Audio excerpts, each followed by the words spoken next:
नमस्कार, सुप्रभात। बहुत स्वागत है आप सभी दर्शकों का एक बार फिर से हमारे योग शक्ति के इस खास कार्यक्रम में। मैं हूं आप सभी के साथ शिवानी झा और इस वक्त आप हमें देख रहे हैं डीटीएच के जरिए पीएम ई विद्या चैनल नंबर 6 से चैनल नंबर 12 पर। इसके अलावा भी कई तमाम माध्यम हैं जिनके जरिए आप हमसे कुछ देर बाद भी जुड़कर देख सकते हैं। आप हमसे हमारे ऑफिशियल यूट्यूब चैनल्स जो कि एनसीईआरटी ऑफिशियल और साथ ही NCERT PM e Vidya class 6 to class 12 है, इसके जरिए भी आप हमें देख सकते हैं, आप हमसे जुड़ सकते हैं। आप सभी दर्शकों को मैं बताना चाहूँगी और जैसा कि आप सभी जानते भी हैं कि योग शक्ति का ये कार्यक्रम आप सभी तक पहुँचता है CIET NCERT द्वारा और साथ ही मोरारजी देसाई राष्ट्रीय योग संस्थान, आयुष मंत्रालय, भारत सरकार के अथक प्रयास से। जैसा कि आप सभी जानते हैं, सोमवार से शनिवार हम हर रोज़ आप सभी के लिए योग का ये खास कार्यक्रम लाते हैं जहां हम बात करते हैं योग के महत्व के ऊपर और साथ ही आजकल की हमारी स्वास्थ्य से जुड़ी समस्याओं को हम किस तरीके से दवाओं से नहीं बल्कि हम योग से दूर कर सकते हैं, उनका निदान पा सकते हैं, इस पर हम चर्चा करते हैं। तो आज भी हम आप सभी के लिए एक बहुत ही खास विषय लेकर आए हैं, बहुत ही इंटरेस्टिंग, बहुत ही अच्छा और महत्वपूर्ण टॉपिक लेकर आए हैं। तो सबसे पहले मैं आप सभी को उसके बारे में बताना चाहूँगी। आज हम बात करेंगे योगा फॉर हाइपरटेंशन यानी उच्च रक्तचाप के लिए योग। जी हाँ, और जैसे कि दर्शकों आप सभी जानते होंगे हाइपरटेंशन को हम सभी हाई ब्लड प्रेशर के नाम से भी जानते हैं और अभी कुछ ही टाइम में और ये जो है लगातार जो समय चलता आया है, आप सभी ने ये केस स्टडीज़ और ये सारी चीज़ें सुनी होंगी, ऐसी खबरें भी कि काफ़ी लोग जो हैं इस बीमारी से या फिर इस स्वास्थ्य से काफ़ी ज़्यादा ग्रसित होते हैं और ब्लड प्रेशर की समस्या ये हर एज ग्रुप के लोगों में देखी जाती है और चाहे कम एज ग्रुप के लोग हो, 30 से शुरू हो, चाहे वो ज़्यादा एज ग्रुप में हो, सभी में ये समस्या देखने को मिल रही है। लेकिन ऐसा क्यों होता है, इस पर हम आगे चर्चा करेंगे और आज इस पूरे विषय को हम सभी के साथ साझा करने के लिए, इसमें और सारी जानकारियां हम सभी तक पहुंचाने के लिए, बताने के लिए हमारे योग विशेषज्ञ भी जुड़े हुए हैं स्टूडियो से। तो चलिए आप सभी का मैं पहले परिचय कराती हूँ। आज हमारे साथ योग विशेषज्ञ के तौर पर हैं सुश्री कंचन श्योरान। आप सभी को बताएं, मैम योग प्रशिक्षक हैं एल्यूमनाई MD-NIY से। मैम बहुत स्वागत है आपका हमारे साथ इस सत्र में। साथ ही मैं आप सभी दर्शकों को बताना चाहूँगी कि आज योगा प्रदर्शक के तौर पर, जैसा कि आप सभी जानते हैं, योगा डेमोन्स्ट्रेटर के तौर पर भी हम यहाँ पर इनवाइट करते हैं, बुलाते हैं, जो आप सभी दर्शकों को योग अभ्यास और अलग अलग क्रियाएं करके बताते हैं। तो आज हमारे साथ मौजूद हैं सुश्री कोमल योग प्रशिक्षक हैं MD-NIY से। तो कोमल, आपका भी बहुत बहुत स्वागत है हमारे साथ इस सत्र में। इसी के साथ दर्शकों एक बार फिर से मैं आप सभी का भी स्वागत करना चाहूँगी और आगे बढ़ने से पहले एक छोटी सी जानकारी आप सभी के लिए। अगर आप सभी चाहें तो हमारे इस कार्यक्रम में हिस्सा भी ले सकते हैं। जी हाँ, आप हमारे इस कार्यक्रम का हिस्सा भी बन सकते हैं। अपने सवाल हमारी विशेषज्ञ तक पहुँचा सकते हैं, हम तक पहुँचा सकते हैं और उसके जवाब हम पूरी कोशिश करेंगे इस सत्र के आखिरी में हम आप सभी को दें। तो चलिए, आप हमसे कैसे जुड़ सकते हैं? आप हमें फ़ोन करेंगे। हमारा फ़ोन नंबर इस वक्त आप सभी अपनी स्क्रीन पर देख रहे होंगे। फ़ोन नंबर है 8800440559। इसके अलावा एक ईमेल आईडी भी है जिसके ज़रिए आप अपना मैसेज, आप अपने सवाल हम तक लिखकर पहुंचा सकते हैं। ईमेल आईडी है mdniy@yahoo.co.in।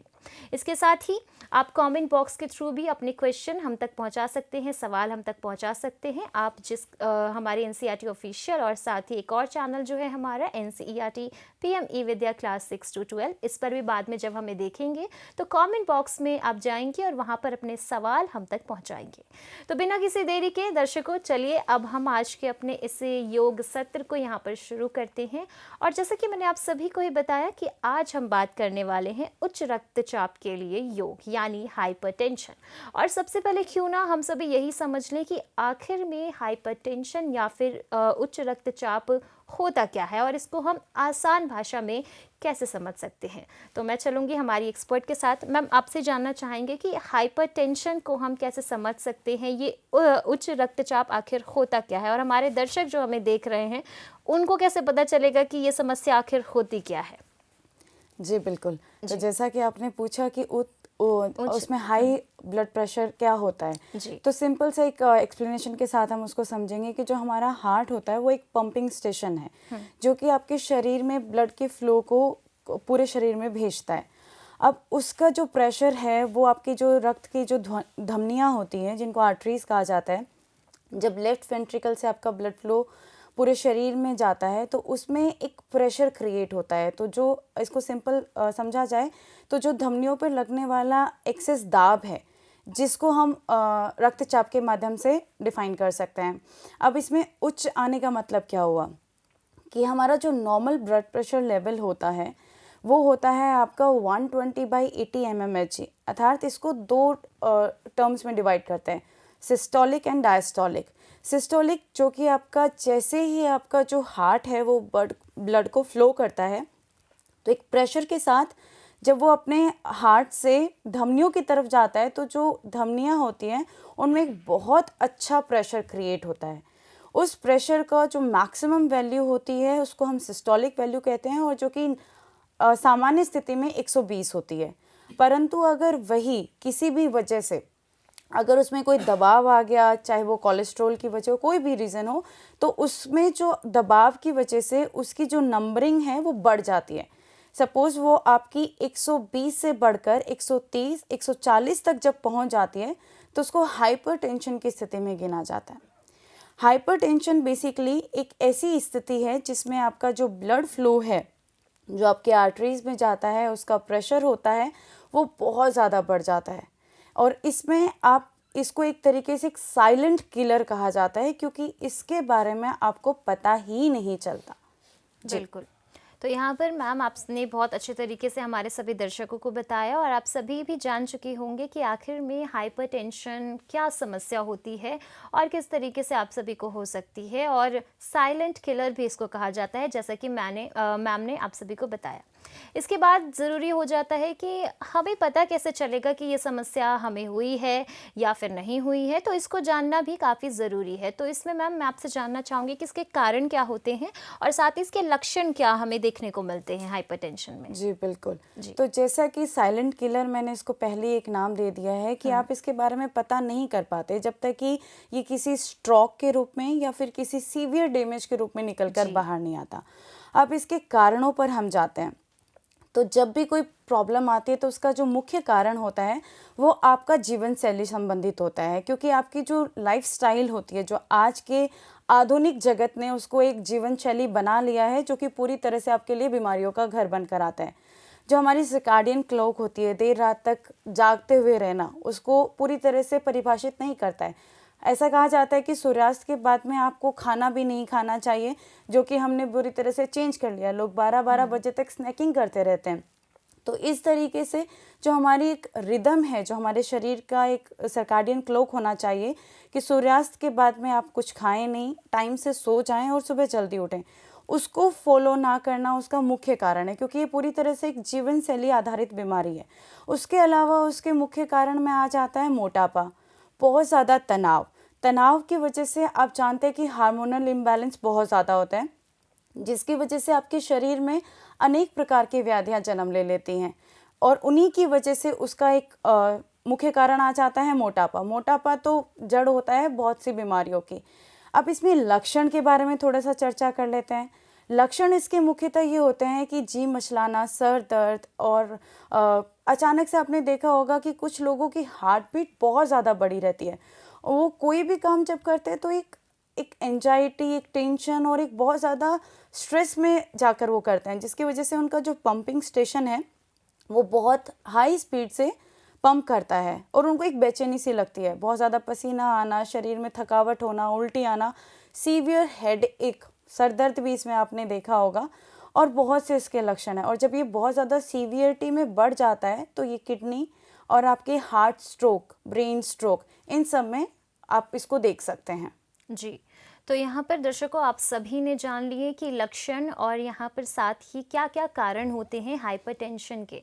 इसके साथ ही क्या हम इसका समाधान कर सकते हैं, कौन कौन से इसमें तरीके हैं। तो योग अभ्यास करने से पहले मैं चाहूँगी कि मैम आप थोड़ा सा जो है टिप्स हमारे व्यूअर्स को बताएं, हमारे दर्शकों को बताएं कि कैसे समाधान इसका किया जा सकता है। बिल्कुल। तो जैसा कि आपने ये बात खुद ही कह दी थी कि इसका समाधान हो सकता है या नहीं, तो जी। बिल्कुल हो सकता है। क्योंकि कोई भी अगर प्रॉब्लम है तो उसका सॉल्यूशन ज़रूर है, और उसका पहला सॉल्यूशन यही है कि आप अपनी लाइफस्टाइल को, अपने रूटीन को, अपने रिजीम को थोड़ा सा चेंज कर लें। दिन के 24 घंटे जो होते हैं उसमें से 1 घंटा खुद के लिए निकाल लें, और वो 1 घंटा अपने आप को सेहतमंद रखने के लिए पर्याप्त होता है। और उसमें आप योग का अभ्यास कर सकते हैं, क्योंकि योग ऐसा है जिसके जो रिजल्ट्स हैं वो शॉर्ट पीरियड के लिए नहीं होते, वो पूरे लंबे जीवन के लिए होते हैं। और जो योग की महिमा को जान लेता है और जिसके प्रभाव को समझ लेता है, उसके लिए बीमारियां दूर दूर तक नहीं होती। बिल्कुल, और योग की महत्वता तो हम इतिहास काल से ही जानते हैं और आप सभी दर्शक भी जानते होंगे, और इसीलिए ये 45 मिनट का हमारा ये कार्यक्रम रहता है विशेष तौर पर योग पर, जहां हम आप सभी के साथ चर्चा करते हैं कि आजकल की ज़िंदगी में आखिर योग करना क्यों ज़रूरी है, अलग अलग समस्याओं का जो है हम इससे निदान कर सकते हैं।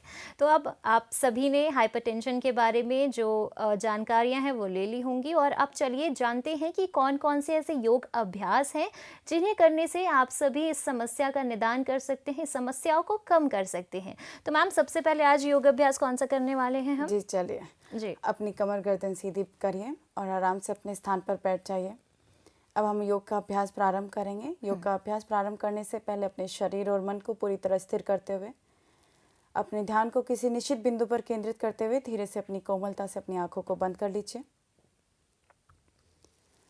बंद आंखों के साथ अपने पूरे शरीर का एक बार पुनः निरीक्षण कीजिए। आप किस स्थिति में बैठे हैं, सुखासन, पद्मासन, अर्ध पद्मासन, जो भी आसन आपने ग्रहण किया है उसको पूरी शांत भाव से देख जाएं। एक बार दें ओम के उच्चारण के साथ आज का अभ्यास प्रारंभ करेंगे।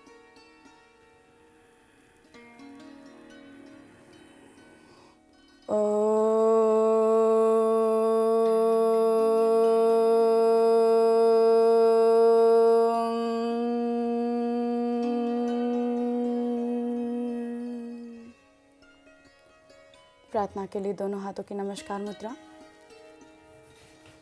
गायत्री मंत्र का उच्चारण एक साथ एक स्वर में।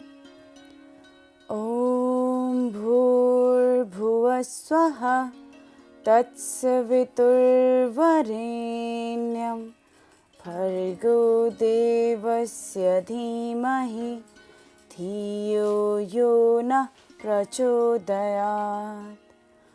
ओम शांति शांति शांति। धीरे से अपने दोनों हाथों को अपनी आंखों पर रखते हुए कोमलता से अपनी आंखों को खोल लीजिए।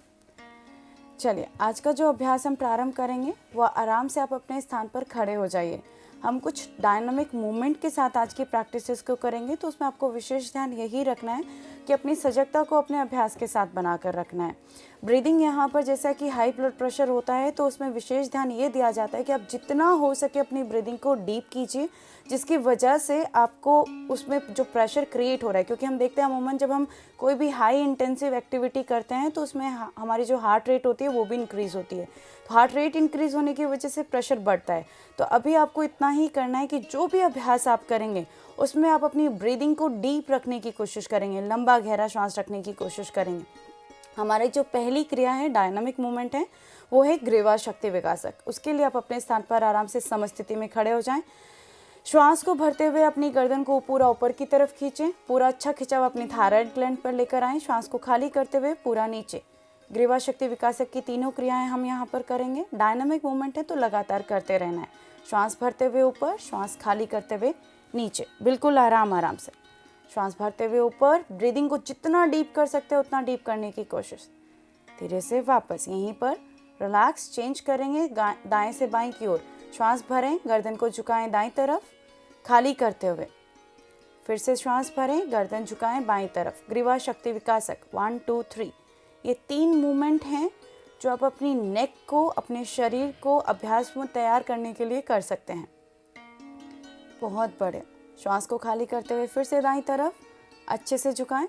श्वास भरते हुए सेंटर, खाली करते हुए लेफ्ट साइड, पुनः सेंटर में। यहीं से तीसरी रोटेट करना है, पूरा एंटी क्लॉकवाइज और क्लॉकवाइज पर ध्यान रखिएगा। गर्दन को पूरा गोलाकार नहीं घुमाना है, अर्ध चक्रा में ही घुमाना है। श्वास भरें, आंखें खुली रखें और ब्रीदिंग के साथ दाएं से बाएं और बाएं से दाएं, पूरा अपने दाएं कंधे से स्टार्ट करें, बाएं कंधे तक लेकर जाएं, फिर वहीं से बाएं कंधे से पुनः दाएं कंधे की ओर, बिल्कुल धीरे धीरे। ग्रीवा शक्ति विकासक, बहुत बढ़िया। धीरे से वापस रिलैक्स करेंगे। यहीं से अगली जो हमारी क्रिया है वक्षस्थल शक्ति विकासक। वक्षस्थल शक्ति विकासक क्यों? क्योंकि आपके रेस्पिरेटरी सिस्टम और आपके कार्डियोवास्कुलर सिस्टम के लिए बहुत ज़्यादा अच्छी क्रिया है। करना कैसे है वो देखेंगे। अपने शरीर को बिल्कुल स्थिर रखते हुए फिर से अपने दोनों हाथों को सामने की तरफ करेंगे। श्वास को भरते हुए पूरा expand your chest. Inhale, expand your chest, yes. Exhale, पूरा शरीर को अच्छे से हंच बनाते हुए अपनी कमर में कंटिन्यू। आप देखेंगे कि यहाँ पे आपका पूरा एक्सपेंशन होगा, आपका चेस्ट का पूरा एक्सपेंशन होना चाहिए। And relax. वक्षस्थल शक्ति विकासक, धीरे से वापस। यहीं से अगला अभ्यास हम करेंगे कटी शक्ति विकासक। कटी शक्ति विकासक के लिए आप अपने शरीर का जो ट्रंक मूवमेंट है उसके मूवमेंट को आप ध्यान में रखेंगे। श्वास को भरते हुए दोनों हाथों को सामने की तरफ कीजिए। पैरों में आपके कंधे जितनी दूरी रहेगी। श्वास को खाली करते हुए दाईं तरफ झटके के साथ, पर झटका यहाँ पर हम नहीं देंगे, हम यहाँ पर डीप ब्रीदिंग के साथ ही करेंगे। इनहेल, एक्सेल करते हुए लेफ्ट साइड। ब्रीदिंग आपकी डीप रहेगी, कंटिन्यू मूवमेंट को करना है 3 से 4 बार। कटी शक्ति विकासक, कोशिश करनी है झटका ना दें अगर आप सीवियर हाई ब्लड प्रेशर में हैं। डीप इनहेल किया, एक्सेल करते हुए दूसरी तरफ, बहुत बढ़िया। धीरे से वापस, धीरे से वापस। ये कुछ डायनामिक मोमेंट थे जो आपके शरीर को एक्टिवेट करने के लिए किए गए चालन क्रियाएं हैं। अभी हम आसन की तरफ बढ़ेंगे। तो जब ये मूवमेंट हम कर रहे होते हैं तो उस समय आपको ये भी ध्यान रखना होगा कि जो भी प्रैक्टिसेस आप कर रहे हैं उसमें अपनी सजगता को पूरी तरह से रखना है। अब जो डायनामिक मोमेंट आपने किया है, अब आसन है तो आसन में स्टेडी, मतलब आपको उसमें स्थिर रहना होगा। स्थिर सुखम आसना, अर्थात पूरा स्थिरता के साथ सुखपूर्वक किया गया अभ्यास आसन होता है। हमारा जो पहला आसन है वो है ताड़ासन। ताड़ासन करना कैसे है वो देखेंगे। समस्थिति में खड़े रहेंगे, आपके दोनों पैरों के पंजे मिले हुए, शरीर बिल्कुल सीधा। श्वास को भरते हुए दोनों हाथों को सामने की तरफ लेकर आएं, उंगलियों को आपस में फंसाएं, हथेलियों को पलट दें सामने की तरफ। श्वास को भरते हुए दोनों हाथ ऊपर की तरफ, पूरा शरीर एक साथ खींचते हुए ध्यान किसी निश्चित बिंदु पर केंद्रित करें और फिर धीरे धीरे अपने पंजों पर आने की कोशिश। एड़ियों को जमीन से हटा दें। ताड़ासन, होल्ड करने की कोशिश करनी है, बैलेंस बनाने की कोशिश करनी है। बैलेंसिंग है, ब्रेथ को होल्ड नहीं करना है। 5 4 3 2 1। धीरे धीरे वापस नीचे, जैसे गए थे वैसे ही वापस नीचे। हाथों को नीचे लेकर आएं, रिलैक्स करें और शरीर को शिथिल स्थिति में छोड़ दें। थोड़ा सा पैरों में गैप और शांत बिल्कुल। जब ताड़ासन का अभ्यास आप कर रहे हैं तो उस टाइम पे ध्यान रखिएगा कि अगर प्रारंभिक स्थिति में वजन ज़्यादा होने की वजह से अगर आप बैलेंस नहीं बना पा रहे हो तो आप सहज और सामान्य होकर दीवार के साथ भी इस अभ्यास को कर सकते हैं। अपनी कमर को, पैरों को पूरा दीवार के साथ लगा लीजिएगा। चलिए, अब जो हमारा अगला अभ्यास है वो है तिर्यक ताड़ासन। उसमें आप अपने दोनों पैरों में गैप करेंगे। जैसे अभी ताड़ासन में आपके पैरों के पंजे मिले हुए थे, तिर्यक ताड़ासन में आपको अपने पैरों के बीच में अपने कंधे जितनी दूरी रखनी है। अपने दोनों पैरों के बीच में अपने कंधे जितनी दूरी बनाएं। अपने शरीर को पुनः स्थिति में देखें। श्वास को भरते हुए फिर से हाथों को सामने की तरफ खींचें, उंगलियों को आपस में फंसाएं, हथेलियों को पलट दें। श्वास को भरते हुए हाथों को ऊपर लेकर जाएं और श्वास को खाली करते हुए आप दूसरी तरफ जाएंगे और वहाँ पर आपको जो श्वास लेना है वो अपना नॉर्मल ब्रीदिंग करते रहना है, श्वास को रोकना नहीं है। नॉर्मल ब्रीदिंग करेंगे। 5 4, तिर्यक ताड़ासन, 3 2 1। धीरे से वापस, धीरे से वापस, जैसे गए थे वैसे ही वापस। हाथों को रिलैक्स करेंगे, शरीर को स्थिर करेंगे। थोड़ी देर के लिए आंखों को बंद करके अपने शरीर पर इस प्रभाव को महसूस कर लीजिए। हमारा जो अगला अभ्यास रहेगा वो न्यूरोमस्कुलर कोऑर्डिनेशन के लिए है, बैलेंसिंग आसन है। तो उसके लिए आपको विशेष ध्यान रखना है कि अपने आप को पूरी तरह से तैयार करते हुए प्रारंभिक स्थिति में अगर पैर को ऊपर रख पाना मुश्किल हो तो आप आराम से अपने पैर को जमीन के साथ लगाकर भी रख सकते हैं। वृक्षासन हमारा अगला अभ्यास है। करेंगे कैसे वो देखिए। फिर से वृक्षासन के लिए अपनी समस्थ स्थिति में खड़े हो जाएंगे। श्वास को भरते हुए अपने दाएं पैर के पंजे को उठाते हुए इस तरीके से अपने बाएं पैर की इनर थाई पर रखेंगे कि आप उसमें बैलेंस बना सकें। फिर धीरे धीरे श्वास को भरते हुए अपने दोनों हाथों को ऊपर की तरफ नमस्कार मुद्रा में लेकर चले जाएंगे। आप ध्यान रखिएगा, निश्चित बिंदु पर ध्यान को केंद्रित कीजिएगा जिसकी वजह से आपको बैलेंस बनाना आसान रहेगा। 5 4 3 2 1। धीरे से वापस काउंटर पोज हो जाएगा। दूसरी तरफ से भी जाएंगे, सेम अभ्यास को करेंगे। जब आप दूसरी तरफ से जा रहे हैं उसके काउंटर इंडिकेशंस आप समझ सकते हैं कि इस अभ्यास को उन लोगों को बिल्कुल नहीं करना है जिनको अभी सीवियर नी इंजरी हुई है। उसके अलावा आपको अगर प्रेगनेंसी के सेकंड या थर्ड ट्राइमेस्टर चल रहा है तो बिना किसी सपोर्ट के आपको इस अभ्यास को नहीं करना है। 5 4 3 2 1। धीरे से वापस, धीरे से वापस। ध्यान रखिएगा जब आप ये अभ्यास कर रहे हैं, क्योंकि ये पूरी तरह से बैलेंसिंग पोस्चर है, तो इसमें आप अपने आप को सहज और सामान्य करते हुए इस अभ्यास को करेंगे। वॉल सपोर्ट के साथ कर सकते हैं, परंतु किसी भी तरीके से इंजरी में नहीं जाना है। आगे का अभ्यास हम करेंगे। हमारा जो अगला अभ्यास है वो है पर्वतासन। पर्वतासन के लिए आप अपने मैट के एक सिरे पर आ जाइए। कोई भी एक सिरा आप अपने मैट का पकड़ सकते हैं और वहाँ से आपको इस तरीके से उस अभ्यास में जाना है कि आपकी जो कमर वाला भाग है उसमें कोई खिंचाव ज़्यादा नहीं आना चाहिए। श्वास को भरते हुए हाथों को ऊपर की तरफ खींचिए और श्वास को खाली करते हुए बिल्कुल धीरे धीरे अपनी कमर को सीधा रखते हुए नीचे जाइए। जहाँ पर आपके हाथ आसानी से ज़मीन पर टिके वहाँ पर अपने हथेलियों को रख देना है। उसके बाद में अपने हाथों को एक स्टेप और, मतलब एक हथेली और आगे बढ़ाना है ताकि आप जो कमर में जो प्रेशर है वो अच्छे से क्रिएट कर पाएँ और आपके पैर के जो पंजे हैं वो पूरी तरह सीधे हो पाएँ। पर्वतासन। अब जिन लोगों के लिए एड़ियों को ज़मीन पर लगाना संभव नहीं हो वो नीचे अपना बोल्स्टर भी रख सकते हैं। वापस आने का तरीका भी बिल्कुल वही रहेगा। एक हाथ वापस पीछे लिया, संभव ना हो तो आप हल्का सा घुटनों को भी मोड़ सकते हैं और श्वास को भरते हुए बिल्कुल धीरे धीरे वापस, बिल्कुल धीरे धीरे वापस। रिलैक्स करेंगे, शिथिल स्थिति में खड़े होंगे, आंखों को बंद करेंगे। पर्वतासन आपके शरीर को पूरी तरह से आपका जो हाई ब्लड प्रेशर होता है उसको नॉर्मलाइज करने के लिए बहुत अच्छा अभ्यास माना जाता है।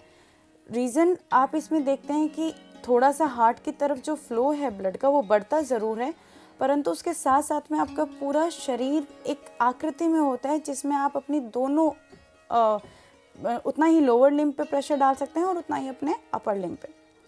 अब हम आगे की तरफ जो अभ्यास करेंगे उसमें बैठकर करने वाले अभ्यास है, तो आप आराम से अपने स्थान पर बैठ जाइए। हमारा जो बैठकर करने वाला पहला आसन है वो है वज्रासन। वज्रासन में आप देखेंगे कि आप दंडासन की स्थिति में बैठे हुए होंगे और बिल्कुल आराम आराम से अपने पैरों को मोड़ते हुए इस तरीके से बैठेंगे कि आपके जो दोनों एड़ियां हैं वो आपके हिप के नीचे रहेंगी, आपके घुटने मुड़े हुए रहेंगे और घुटने आपस में मिले हुए रहेंगे। आंखों को बंद करना है और आराम से कुछ पल के लिए इस स्थिति में बैठना है। थंडरबोल्ट पोज, जिसको वज्रासन, ये आपके शरीर की वज्र नाड़ी को एक्टिवेट करता है और उसके साथ साथ में ही ये सबसे अच्छा अभ्यास माना जाता है आपके डाइजेस्टिव सिस्टम के लिए भी, क्योंकि ये एक तरीके से ऐसा आसन है जो आप खाने के तुरंत बाद कर सकते हैं। थोड़ी ब्रीदिंग के साथ इस अभ्यास में रहेंगे। 5 4 3 2 1। अच्छे प्रभाव के लिए यहाँ पे लंबा गहरा श्वास जरूर लीजिएगा। धीरे से अपने दोनों पैरों को वापस सीधा करेंगे, दंडासन की स्थिति में आकर बैठ जाएंगे। हमारा जो अगला अभ्यास रहेगा वो है गोमुखासन। गोमुखासन बेसिकली एक कार्डियोवास्कुलर सिस्टम के लिए भी बहुत अच्छा अभ्यास माना जाता है और उसके साथ साथ में ही ये एक ऐसा आसन है जो मेडिटेटिव पोस्चर में आपको लेकर जाता है, तो आपके स्ट्रेस को कंट्रोल करने के लिए भी बहुत अच्छा अभ्यास है। करना कैसे है वो देखेंगे। अपने दंडासन की स्थिति में आप बैठे हुए हैं। अपने दाएं पैर को मोड़ते हुए इस तरीके से अपने बाएं पैर के नीचे से लेकर आना है कि आपके जो दोनों एड़ियां हैं वो आपके हिप्स के पास पहुंच जाएं और आपके जो दोनों घुटने हैं वो एक दूसरे के ऊपर इस तरीके से टिके रहे जैसे गाय का मुंह होता है, इसीलिए इसको गोमुख कहा जाता है। कमर को सीधा रखना है। यूजुअली इस आसन में होता है कि आपका वेट एक तरफ शिफ्ट होता है, तो कोशिश करनी है वेट को इक्वली आपकी सिटिंग बोन्स पे रखने की। अब श्वास को भरते हुए दोनों हाथों को ऊपर की तरफ खींचिए और जो हाथ आप देखेंगे कि ऊपर है, जो घुटना ऊपर है वो हाथ ऊपर रहेगा और इस तरीके से आप उसको पीछे से पकड़ेंगे कि आप आराम से अपनी दोनों उंगलियों को इंटरलॉक कर सकें। ध्यान रखिएगा कि जो पैर ऊपर है वही हाथ ऊपर रहेगा। जो हमने हाथों को खींचा था वो अपनी स्पाइन को स्ट्रेट करने के लिए, और बिल्कुल सहज और सामान्य स्थिति में होकर यहाँ पर लंबा गहरा श्वास लेना है। गोमुखासन मेडिटेटिव पोस्चर है, आपकी ग्रोइन रीजन को, नी जॉइंट्स को फ्लेक्सिबल करता है, कमर को स्ट्रेंथन करता है। तो जिन लोगों की अभी कोई भी नी इंजरी हुई है या फिर नी सर्जरी हुई है वो इसको अवॉइड करेंगे। प्रेगनेंसी के 3rd ट्राइमेस्टर में इसको अवॉइड किया जाएगा। उसके अलावा आप आराम से सहज सामान्य होकर इस अभ्यास को कर सकते हैं। धीरे से वापस आंखों को खोलेंगे, और जो हम दूसरी तरफ से इसको करेंगे तो आप इसको सामने से भी देख सकते हैं कि कैसे धीरे से हम पैरों को खोलेंगे, और उसके बाद में अपने शरीर को इस तरीके से लेकर आना है कि आप अभी आपने इसको साइड पोस्चर में देखा है, अब आप इसको फ्रंट पोस्चर में देखेंगे कि कैसे आपके शरीर की स्थिति रहेगी। तो आराम से आप वज्रासन में बैठकर भी इस अभ्यास को कर सकते हैं, और फिर आराम से सेम पोस्चर में जैसे पैरों को आपने टर्न किया था, जो पैर अभी राइट लेग ऊपर था तो अब लेफ्ट लेग को ऊपर करना है। फिर से अभ्यास को करेंगे। धीरे से अपने पैर के पंजे को नीचे की तरफ इस तरीके से लेकर जाएंगे कि आपके दोनों घुटने एक दूसरे पर इस तरीके से आ जाएं कि आपका जो नी जॉइंट है वो नॉर्मल और रिलैक्स रहे। सेम जो घुटना ऊपर है वो हाथ ऊपर की तरफ से ले जाते हुए और अपोजिट हाथ को नीचे की तरफ से ले जाते हुए पकड़ लेंगे। अब जिन लोगों के लिए हाथ को पकड़ पाना मुश्किल हो वो लोग यहाँ पे स्ट्रैप का यूज़ कर सकते हैं, दुपट्टा या कोई भी आपके पास जो भी अवेलेबल एसेसरीज हो उसका उपयोग कर सकते हैं। आंखों को बंद करेंगे, होल्ड करेंगे गोमुखासन। 5 4 3 2 1। धीरे से वापस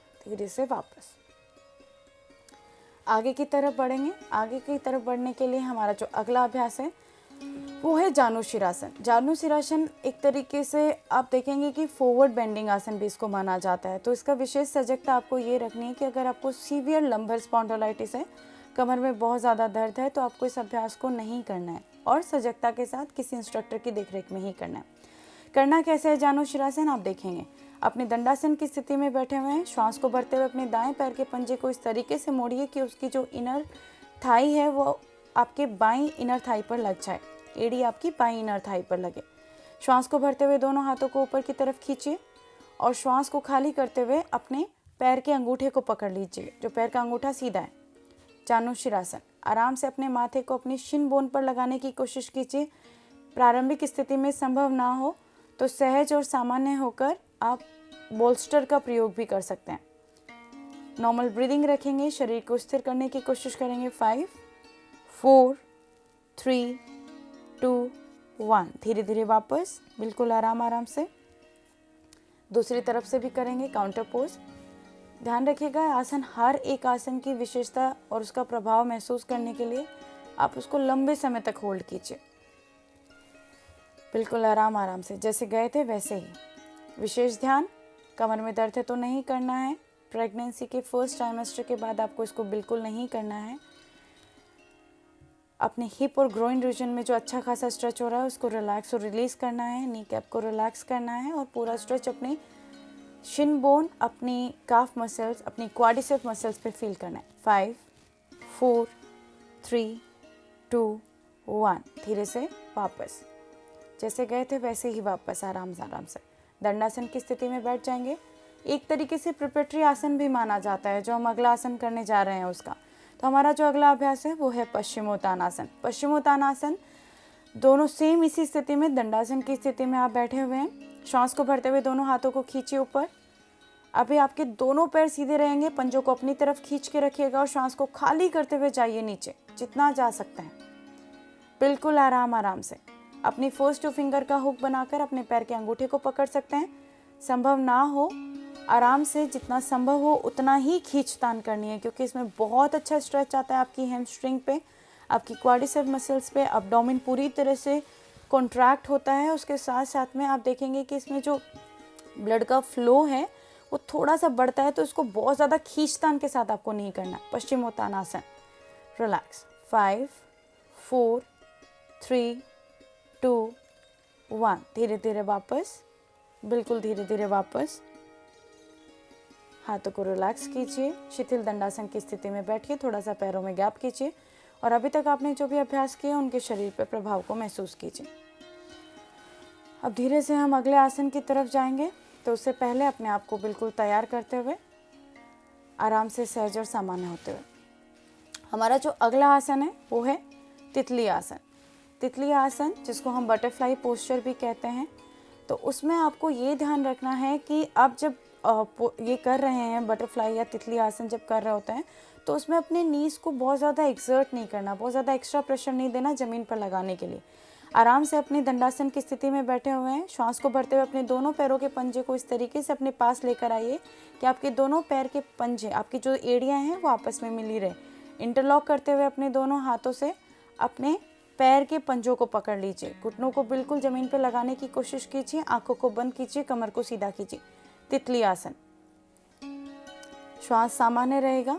प्रारंभिक स्थिति में हो सकता है कि घुटने ज़मीन पर ना लगे, तो आराम आराम से अपना समय देते हुए धीरे से वापस, धीरे से वापस। यहीं से आप सुखासन की स्थिति में बैठ जाएंगे, आराम से सुखासन की स्थिति में। अब हम आगे का जो अभ्यास है वो प्राणायाम की तरफ चलेंगे। जो आसन हमने किए हैं, अब उसके बाद में जो हाई ब्लड प्रेशर की स्थिति होती है उसमें प्राणायाम का जो रोल होता है वो बहुत ज़्यादा इम्पॉर्टेंट हो जाता है, क्योंकि प्राणायाम के अभ्यास में आप देखेंगे कि जब आपका जो वाइटल फोर्स है, जो ब्रेथ की कैपेसिटी है, उसको आपको बहुत ज़्यादा प्रभावी ढंग से करना होता है। थोड़ा सा डायनामिक मूवमेंट किया, अपनी स्पाइन को एक्टिवेट और रेगुलेट किया, उसके बाद में आपको ज़्यादा से ज़्यादा समय जब हाइपर टेंशन की स्थिति होती है तो प्राणायाम में बिताना है। करना कैसे है अब आप देखेंगे। हमारा जो पहला प्राणायाम है वो है नाड़ी शोधन प्राणायाम या अनुलोम विलोम। तो आराम से अपने सुखासन, पद्मासन, अर्ध पद्मासन जिसमें भी बैठना है आप आराम से उसमें बैठ जाइए। आँखों को बंद कीजिए और बंद आँखों के साथ यहाँ पर हम डीप ब्रीदिंग के साथ स्टार्ट करेंगे नाड़ी शोधन प्राणायाम। दाएं हाथ की नासिकाग्र मुद्रा बनाइए। अपनी अंगूठे के ऊपर अपनी इंडेक्स फिंगर और मिडिल फिंगर को लोअर पार्ट पे लगाना है और आपकी रिंग फिंगर और लिटिल फिंगर फ्री रहेगी। श्वास को भरना है अपने बाएं नासिका रंध्र से। जितना गहरा, धीमा, लंबा आप भर सकते हैं उतना लंबा, गहरा, धीमा भरने की कोशिश। 5, 4, 3, 2, 1। Exhale right. 5, 4, 3, 2, 1। Inhale right again. 5, 4, 3, 2, 1। Exhale left. 5, 4, 3, 2, 1। पुनः लगातार इस राउंड को, चरण को करते रहना है। गिनती जो आप करेंगे वो कोशिश कीजिए कि अपने श्वास को इतना गहरा करने की कोशिश करें कि जो आप काउंटिंग है उसको 10 तक लेकर जाएं। और इसी को धीरे धीरे आप एक तरीके से बॉक्स ब्रीदिंग में भी कर सकते हैं, अर्थात कुंभक के साथ भी कर सकते हैं। जब भी हाई ब्लड प्रेशर होता है तो आपको अपने लेफ्ट नोस्ट्रल को ज़्यादा से ज़्यादा रेगुलेट और एक्टिवेट करना होता है। अब कुंभक के साथ अभ्यास करेंगे। इनहेल करेंगे लेफ्ट से। 5, 4, 3, 2, 1। बोथ नोस्ट्रल को क्लोज करेंगे, ब्रेथ को होल्ड करेंगे। 5, 4, 3, 2, 1। एक्सेल करेंगे राइट से। 5, 4, 3, 2, 1। Inhale again. 5, 4, 3, 2, 1। नोस्ट्रल को होल्ड करेंगे, ब्रेथ को होल्ड करेंगे। 5, 4, 3, 2, 1। धीरे से एक्सेल। 5, 4, 3, 2, 1। रिलीज। मुद्रा को रिलैक्स करेंगे, आंखों को बंद ही रखेंगे। हमारा जो अगला अभ्यास है वो है चंद्रभेदी प्राणायाम। चंद्रभेदी प्राणायाम जैसे कि आपने नाड़ी शोधन किया है बिल्कुल उसी तरीके से होता है, परंतु इसमें आपको विशेष ध्यान बस इतना ही रखना होता है कि पूरे समय आप जो श्वास ले रहे हैं वो आपका लेफ्ट नोस्ट्राइल, आपका बायां नासिका रंध्र एक्टिवेट रहेगा। सेम नासिकाग्र मुद्रा के साथ अभ्यास को करना है चंद्रभेदी प्राणायाम। श्वास को भरना है बाएं नासिका रंध्र से, श्वास को खाली करना है दाएं से, पुनः श्वास को भरना है बाएं से और खाली करना है दाएं से। लगातार अभ्यास को करते रहना है। श्वास को भरना है बाएं से, खाली करना है दाएं से, पुनः श्वास को भरना है बाएं से और खाली करना है दाएं से। यूजुअली ये कन्फ्यूजन हो जाता है कि हम ऑल्टरनेट नॉस्ट्रल ब्रीदिंग की तरह ही उसको करते हैं, तो हम ब्रीदिंग कंटिन्यू अपोजिट नॉस्ट्रल से करते रहते हैं, परंतु यहाँ पर पूरी तरह से हमें अपने बाएं स्वर को एक्टिवेट करना है। इनहेल लेफ्ट, एक्सेल राइट, धीरे से वापस। एक आखिरी प्राणायाम जो कि कूलिंग इफेक्ट है, शीतली प्राणायाम करेंगे। शीतली प्राणायाम उन लोगों के लिए जो इजीली अपनी जीभ को रोल कर सकते हैं, और एल्स आप शीतकारी भी कर सकते हैं अगर आप जीभ को रोल नहीं कर सकते। शीतली करके देखेंगे एक बारी, अपनी जीभ को पूरा बाहर की तरफ निकालेंगे और ट्यूब नुमा आकृति बनाते हुए श्वास को भरेंगे अपने जीभ से। शीतली प्राणायाम। एक्सेल करेंगे नाक से, पुनः इनहेल जीभ से,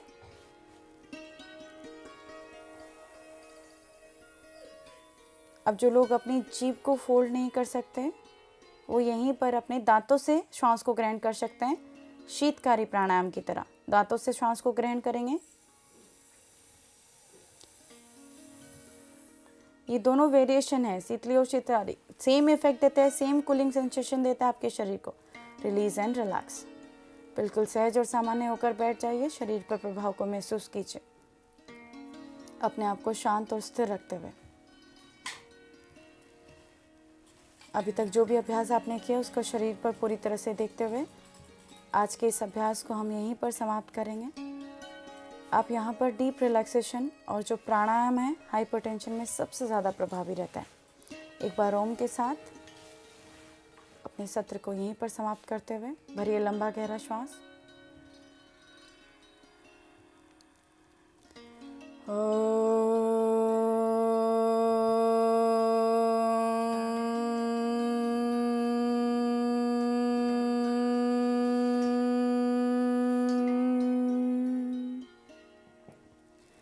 शांति शांति शांति। अपने माता पिता गुरु इष्ट को प्रणाम, जीवन के प्रति समर्पण और कृतज्ञता का भाव। इसी के साथ बहुत बहुत धन्यवाद।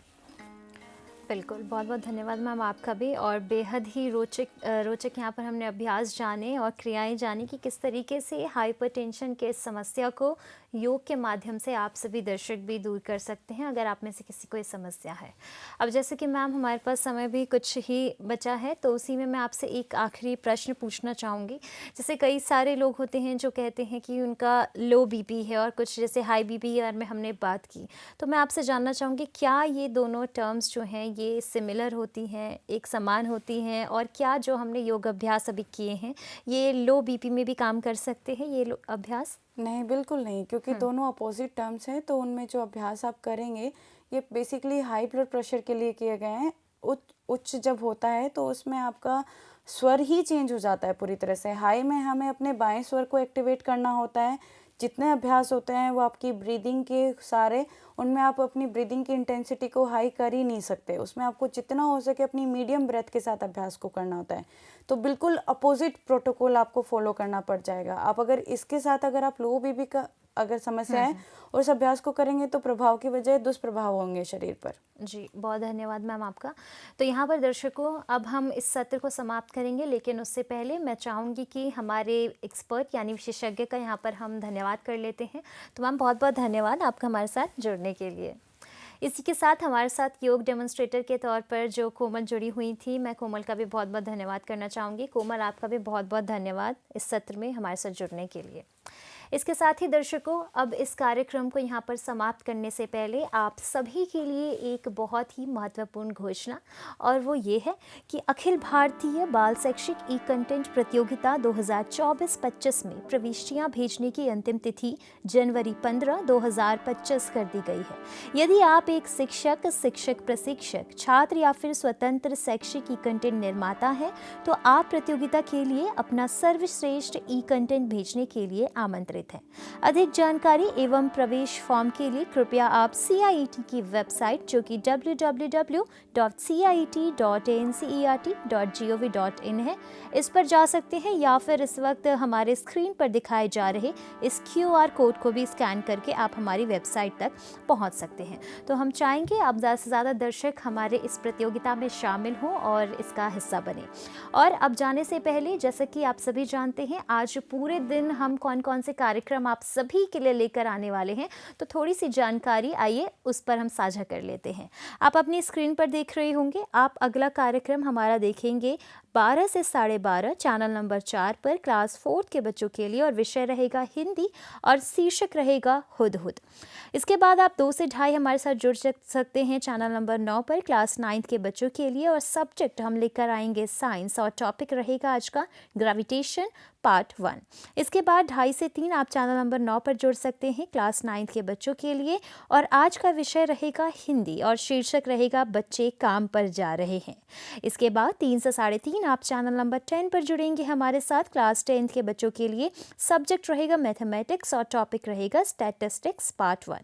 इसके बाद 3:30 से 4 आप चैनल नंबर 10 पर जुड़ेंगे क्लास 10 के बच्चों के लिए, और सब्जेक्ट रहेगा सोशल साइंस और टॉपिक रहने वाला है वाटर रिसोर्सेज। और जैसा कि आप सभी जानते हैं आज शुक्रवार है, तो 2:30 से 4 आज हम आप सभी के लिए परिचर्चा का सत्र लेकर आएंगे चैनल नंबर 6 से चैनल नंबर और साथ ही 11 पर, और आज का टॉपिक रहेगा building digital resilience, how to stay safe and mentally healthy in an online world. इसके बाद ऑनलाइन ट्रेनिंग का कार्यक्रम 4 से 5 आप हमारे साथ जुड़ सकते हैं चैनल नंबर 6 से 12 पर, और आज का टॉपिक रहेगा guarding your privacy, proven cyber hygiene practices. और इसके बाद सहयोग के सत्र में आप जुड़ेंगे 5 से 5:30 चैनल नंबर 6 से 12 पर फिर से, और आज का टॉपिक रहेगा कल्टिवेटिंग इंडिपेंडेंस एंड रिस्पॉन्सिबिलिटी। और आखिरी में 5:30 से 6:15 आप चैनल नंबर 6, 9 और 12 पर जुड़ेंगे, और आज का टॉपिक रहेगा leading school clubs for student learning in government high school इन कर्नाटका। तो ये सभी जानकारियाँ थी कि आप किस तरीके से हमारे साथ जुड़ सकते हैं हमारे और भी कार्यक्रमों में, और आप हमसे जुड़ेंगे पीएम ई विद्या के सभी चैनलों पर, और साथ ही हमारे यूट्यूब चैनल NCERT ऑफिशियल पर। आज का योग सत्र आपको कैसा लगा, आप हमें कमेंट बॉक्स में कमेंट करके ज़रूर बताएं, और बहुत बहुत धन्यवाद एक बार आप सभी का फिर से। नमस्कार।